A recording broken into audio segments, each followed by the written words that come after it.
All right. The last video I posted involved sending love to your energy. Um, and I'm taking this to a new place of. I'm taking this to a new place of just allowing more. I had a video about allowing negative thoughts, allowing thoughts, and just kind of now I'm coming back to this balance between um, something that's more affirmational or just intending love for yourself when you're needing it. If there's like a negative energy or thought coming up within you that you're experiencing within, versus just allowing it and observing it. Because I've gotten to this place of observing thoughts, observing the mind, and just the idea of having thoughts, just in general. Does that have to be a good or bad thing? I feel like spirituality can make us want to distance ourselves from the ego or the mind or whatever. Those two things could probably go together if we're, what we're deciphering and like which is that okay? Just seeing the mind as a friend, a part of the body that is wanting to provide us with information. The mind can provide us with guidance about how we're truly feeling, or guidance about what we want to do. But if there are thoughts that come up that are really seeming like we've been through that, or we don't really want to focus on that anymore, yeah, I'm finding it best just to allow it to come up and to observe it, to let it be, and managing it more with I send love to this energy kind of entangles it a little bit. There's still merit in sending love to yourself, or keeping your vibe at a place that you enjoy or something. I mean, if you're in the car or whatever and you want to be driving with silence, or do you want to be driving with your favorite type of music, that's totally up to you.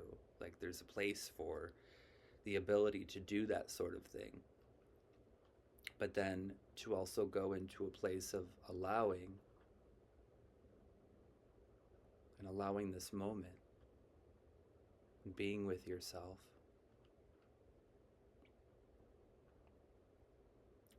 They're both they're both assets. I wouldn't say one more than the other. And a good topic to go to with this is the idea of oneness, the equality between good and bad, the equal nature of the two that is in creation with life. And appreciating that they can go together and they come from a place of love beyond the specifics of those two areas. A big picture perspective of those two things expands into a greater good. And that oneness that's felt through that is within oneself. And whatever is on the outside still requires your boundaries, still requires your preference for one type of music versus another, or your choice over if you want to listen to anything at all.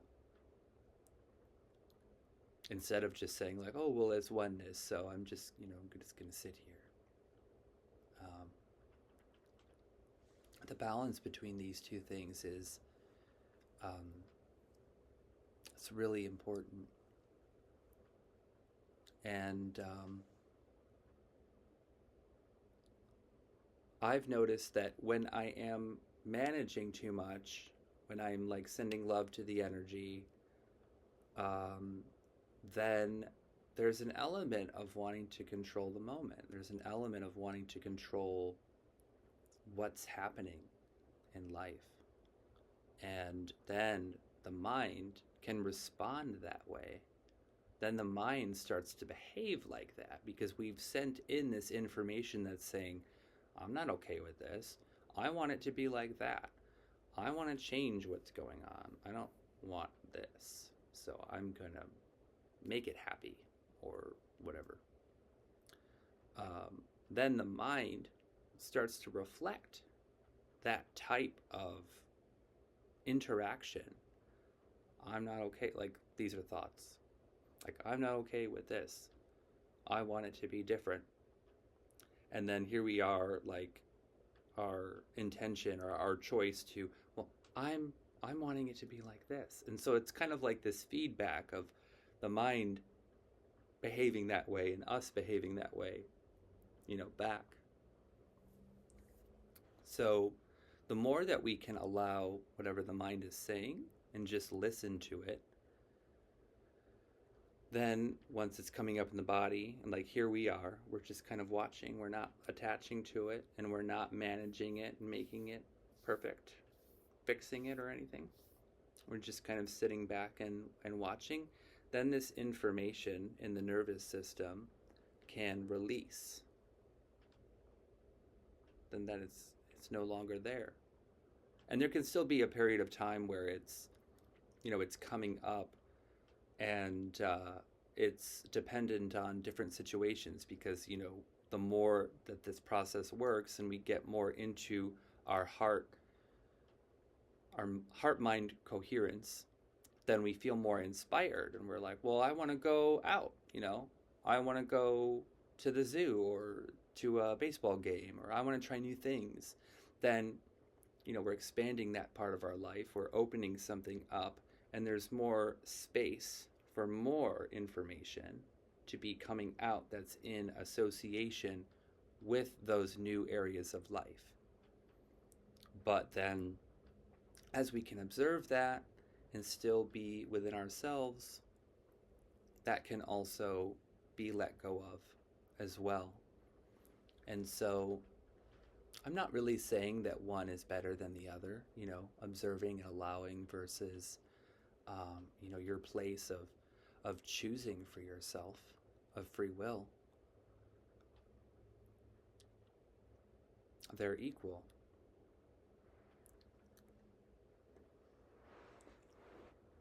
So that's all I have to share right now. Like or leave a comment if you got something out of this. This has been a really interesting journey for me. It's taken me to many places, and I'm starting to want to share more about it. So, we'll see what comes up. Thank you.